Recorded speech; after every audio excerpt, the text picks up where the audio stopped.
تاریخ میں اگر غداری کی بات کی جائے تو جو نام فہرست میں پہلے نمبروں پر لکھے جاتے ہیں وہ ہیں میر جعفر اور میر صادق۔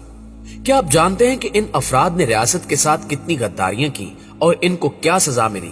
یہ لوگ کون تھے اور کیوں کر مسلمانوں کو نقصان پہنچانے کی کوشش کرتے رہے؟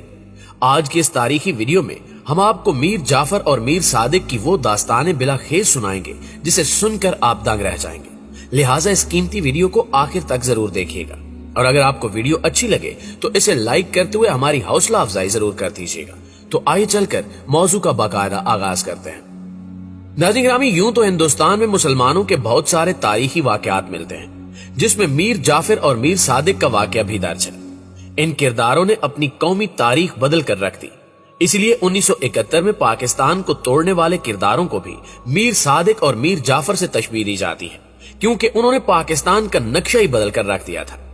لیکن حقیقت میں یہ کردار کون تھے، اسے جاننے کے لیے 18ویں صدی عیسوی کے حالات جاننا ہوں گے۔ تاریخ کے مطابق بنگال کو اکبر بادشاہ کے دور حکومت میں سن 1592 عیسوی میں مغلیہ سلطنت کا حصہ بنایا گیا تھا۔ مغلیہ سلطنت کمزور ہوئی تو کئی صوبے آزاد ہو گئے، جن میں بنگال بھی شامل تھا۔ سراج الدولہ 24 برس کی عمر میں اپنے دادا علی وردی خان کے انتقال کے بعد 1756 میں بنگال کی گدی پر بیٹھا۔ اس دور میں انگریز اپنا اثر و رسوخ بڑھا رہے تھے اور تجارت کی آڑ میں ایسٹ انڈیا کمپنی مسلمانوں کے اقتدار میں نقب لگانے میں مصروف تھی۔ اول تو انگریزوں نے نواب کی منظوری کے بغیر اپنے تجارتی مراکز کے ارد گرد حصار بنا لیے تھے۔ دوم، وہ سراج الدولہ کے مخالفوں کی حمایت کر رہے تھے، اور سوم، انہوں نے تجارتی مراعات سے ناجائز فائدے اٹھانا شروع کر دیے تھے، جن کے سبب نواب نے حملہ کر کے کلکتہ پر قبضہ کر لیا۔ کلائیو نے حملہ کر کے کلکتہ تو واپس لے لیا اور نواب سراج الدولہ سے معاہدہ بھی کر لیا، لیکن اس کے ساتھ ہی انگریزوں نے سراج الدولہ سے نجات حاصل کرنے کا فیصلہ بھی کیا۔ اس قسم کے فیصلوں کو عملی جامہ پہنانے کے لیے انگریز ہمیشہ سازش کا سہارا لیتے تھے اور دشمن کے اہم کارندوں کو رشوت یا اقتدار کا لالچ دے کر خرید لیتے تھے۔ نواب سراج الدولہ کا سب سے بڑا قابل اعتماد شخص میر جعفر تھا، جو اس کی فوج کا کمانڈر ان چیف بھی تھا۔ انگریزوں نے اس سے ساز باز کر کے سازش کا جال پھیلا دیا اور اسے بنگال کی حکمرانی دینے کا وعدہ کر کے خفیہ معاہدہ کر لیا۔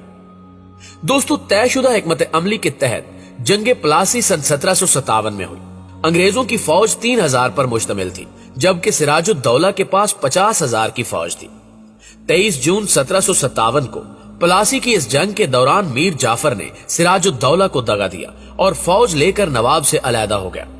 نتیجے کے طور پر نواب سراج الدولہ کو شکست ہوئی اور وہ جان بچا کر بھاگ نکلا۔ میر جعفر کے بیٹے میرا نے تعاقب کر کے سراج الدولہ کو قتل کر دیا۔ یوں سراج الدولہ کی جگہ میر جعفر بنگال کا حاکم بن گیا، لیکن عملی طور پر اسے ایسٹ انڈیا کمپنی کے ساتھ معاہدے میں بری طرح جکڑ دیا گیا۔ یوں انگریز غالب آ چکے تھے، اس کے ساتھ ہی بنگال کے علاقے میں مسلمانوں کے عروج و اقتدار کا سورج غروب ہو چکا تھا۔ اب میر صادق کا تاریخی کردار یہ ہے کہ میر صادق ٹیپو سلطان، جو کہ مسلمانوں کے بہادر بادشاہ کے نام سے جانے جاتے ہیں، ان کی مجلس کا صدر اعظم تھا۔ ٹیپو سلطان نہ ہی صرف بہادر عبادت گزار اور اعلیٰ درجے کا منتظم تھا، بلکہ ہندوستان میں مسلمانوں کے اقتدار کی آخری نشانی اور روشن چراغ سمجھا جاتا تھا، کیونکہ مغل حکمران جنگ بلکسر میں شکست کے بعد انگریزوں کے ہاتھوں محض کٹ پتلی بن چکے تھے۔ ٹیپو کو فرانسیسیوں کی حمایت حاصل تھی اور وہ انگریزوں کے توسیع پسندانہ عزائم کے راستے میں سب سے بڑی رکاوٹ تھا۔ مکمل جنگی تیاریوں اور سازشوں کا جال پھیلانے کے بعد انگریزوں نے جنرل ہیرس کی سربراہی میں میسور پر حملہ کر دیا۔ جنرل ہیرس نے مارچ 1799 میں میسور اور پھر بنگلور پر قبضہ کر لیا۔ اس کی فوج میں 60,000 بیل اور بہت سے ہاتھی تھے۔ ٹیپو سلطان کو صلح کے لیے شرمناک شرائط پیش کی گئی، جو اس نے مسترد کر دی۔ اپریل کے اواخر میں سرنگا پٹم کے قلعے کے باہر انگریزوں نے توپیں نصب کر دی اور گولہ باری شروع کر دی۔ یہ سلسلہ 3 مئی تک جاری رہا۔ آخر کار قلعے کی فضیل میں ایک شگاف پڑ گیا۔ ناظرین گرامی، میر صادق، جو کہ پہلے سے انگریزوں کو آمادہ کر چکا تھا، اس کے کہنے پر 4 مئی کو انگریزوں نے حملہ کر دیا اور ٹیپو سلطان کے قلعے کو گھیرے میں لینے لگے۔ مگر جس جگہ گولہ باری سے شگاف ہوا تھا، وہاں بڑی تعداد میں ٹیپو سلطان کی فوج موجود تھی، مگر میر صادق نے ان کو لالچ دی اور تنخواہیں دینے کے بہانے ان سپاہیوں کو بلا لیا۔ چنانچہ انگریز فوج موقع کا فائدہ اٹھاتے ہوئے قلعے میں داخل ہو گئی۔ جب ٹیپو سلطان کو خبر ملی کہ انگریز قلعے میں داخل ہو چکے ہیں تو وہ بے ساختہ دوڑے اور اپنی افواج کو اکٹھا کرنے کی کوشش کی،